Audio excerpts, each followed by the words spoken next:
This video reviews our 4 supplementary poems that we have in Unit 1, the Anglo-Saxon Age, Theme of the Hero. As our editors were exploring the theme of the hero, they left the Anglo-Saxon time period after Beowulf and decided to pick up war poems or poems dealing with conflict throughout different time periods of British history and literature. We have To Lucasta on Going to the Wars, which is from the 1600s, with the English Civil War of the Puritans against the Cavaliers.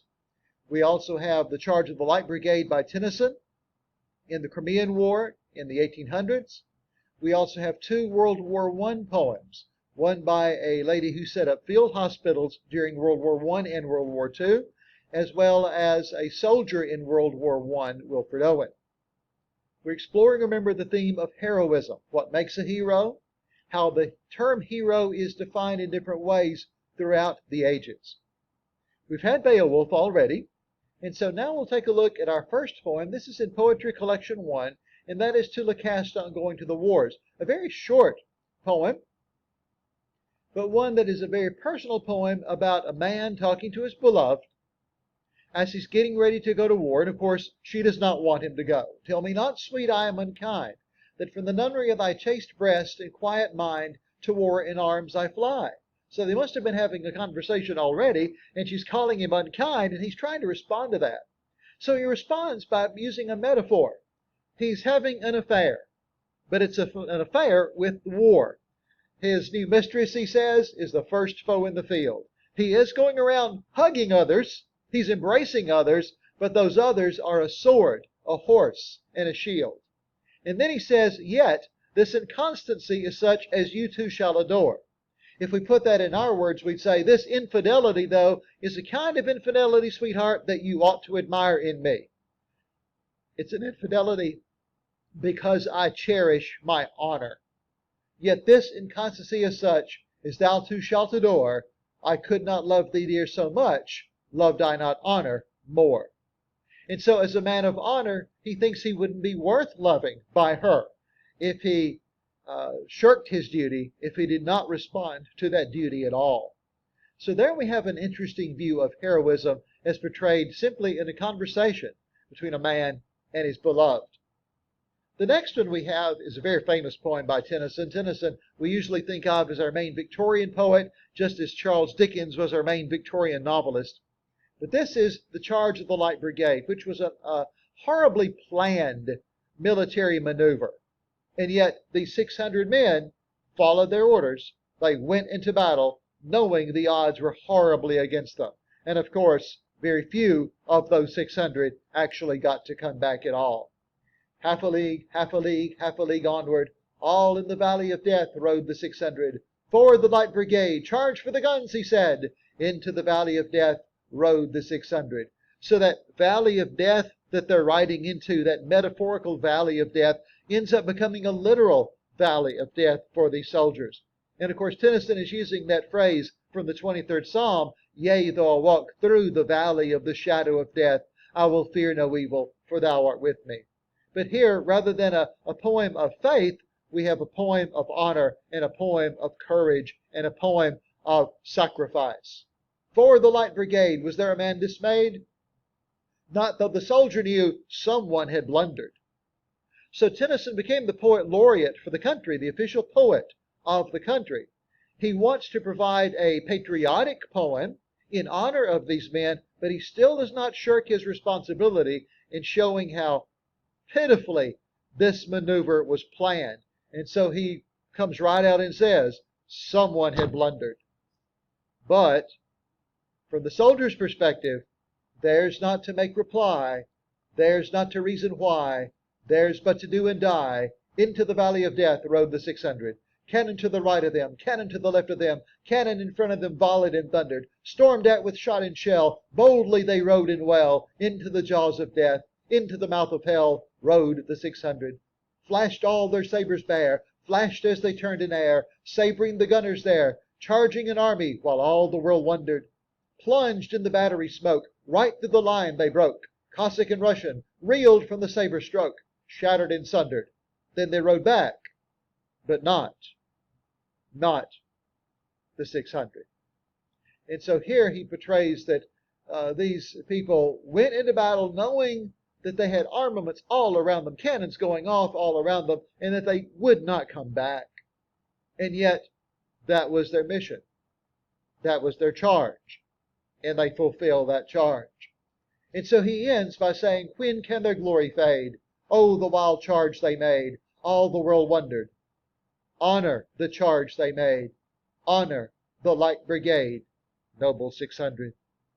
So there Tennyson has to walk that fine line between criticizing the government that sent them into this situation, and yet at the same time trying his best to praise the young soldiers who actually went into battle. Our second set of two poems are the set that deal with the World War I era. The first one is by Miss Mary Borden, who was from a wealthy family, and she used her wealth to establish field hospitals, both in World War I and World War II. The Song of the Mud is a very odd little poem in that she takes one thing that impressed her, one image that impressed her, the mud that just caked everything and everyone. At first, it's a negative image. It never becomes a very gentle image all the way through the poem. But one thing we do in literary analysis is try to find shifts. Shifts in tone, shifts in attitude or meaning, shifts in language, shift from one idea at the beginning to another idea at the end. And we see a very gradual, very gentle shift as she talks about the role that mud plays. At first, it's just nasty. And that warfare of World War I was very nasty. More people died of disease in World War I than died getting shot. But she starts out, this is the song of the mud, the pale yellow glistening mud that covers the hills like satin, the gray gleaming silvery mud that is spread like enamel over the valleys, the frothing, squirting, spurting liquid mud that gurgles along the roadbeds, the thick elastic mud that is kneaded and pounded and squeezed under the hoofs of the horses. And then she talks about the uniforms of the men. His coat is of mud, his great dragging, flapping coat that is too big for him and too heavy, his coat that was once blue and is now gray and stiff with the mud that cakes to it. His skin is of mud. There's mud in his beard. His head is crowned with a helmet of mud. But she almost makes it seem like a rite of passage. His head is crowned with a helmet of mud. He wears it well. He wears it as a king wears the ermine that bores him. He has set a new style in clothing. He has introduced the chic of mud. And then as she continues this poem, emphasizing the word mud over and over and over and over again, how even the armaments are swallowed up by the great mud. It spreads itself over the guns, that sucks the guns down and holds them fast in its slimy, voluminous lips. It has no respect for destruction and muzzles the bursting shells. Well, who's really in charge here?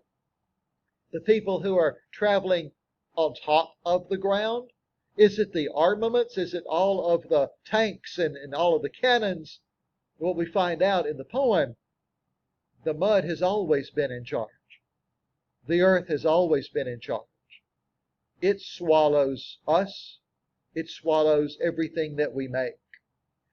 Our young men have gone into it sinking slowly and struggling and slowly disappearing. Our fine men, our brave, strong young men, our glowing red, shouting, brawny men, slowly, inch by inch, they have gone down into it. And then we see something very strange, a very strange shift that seems to occur in the poem. She describes the mud between line 30 and 35. This is the hymn of mud. A hymn is a holy song. She's going to make something holy out of this? But she does, because now it is the mud that covers over the battlefield. It is the mud that smooths things over so that earth can renew itself again. So when we go visit a battlefield, all we see is beautiful grasses and flowers, and we wonder, how in the world could there ever have been a battle like this? So the mud won. This is the song of the mud. Wilfred Owen was a soldier in World War II. He was decorated heavily. He experienced shell shock or PTSD, and in a military hospital, another poet, Sigrid Sassoon, who had served, urged him to write his feelings down in poetry. Owen couldn't stand the thought of not being with his squad members, so he re-enlisted, and ended up dying 7 days before the armistice. He writes some of the most devout war poetry that we have, meaning poetry that is truly, truly sincere, not patriotic. Now, he believed in going, but he hated the glorification of war. Dulce et decorum est comes from a line from an old Roman poet, Horace, who had written that it is sweet and proper to die for one's country. And here he uses the line very sarcastically. As he walks with his squad members, they are in horrible shape at the beginning of the poem, bent double like old beggars under sacks, knock-kneed, coughing like hags. We cursed through sludge. Men marched to sleep. Many had lost their boots but limped on, blood-shod, drunk with fatigue. But then all of a sudden, the mustard gas starts pouring, and one poor fellow in their squad did not get his mask on in time. Maybe he was one of these so tired he didn't even hear him call that the gas had been released, and they couldn't do a thing except watch him die in a horrible way from that poison gas.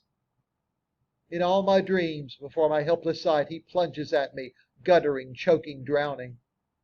He said, if you too could pace behind the wagon we flung him in and see that anguish that was on his face right before he died, you would not tell to children, desperate for some glory, the old lie, dulce et decorum est pro patri mori, that it's sweet and proper to die for one's country. He may have believed it was his duty, but there was absolutely nothing sweet about it, nor about wartime. So these 4 poems after our Beowulf selection are meant to show us the idea of honor and the idea of sacrifice, the idea of really bravery and heroics. From the Beowulf time, where Beowulf is a Superman going against monsters, to a much, much, much more realistic setting as we go along.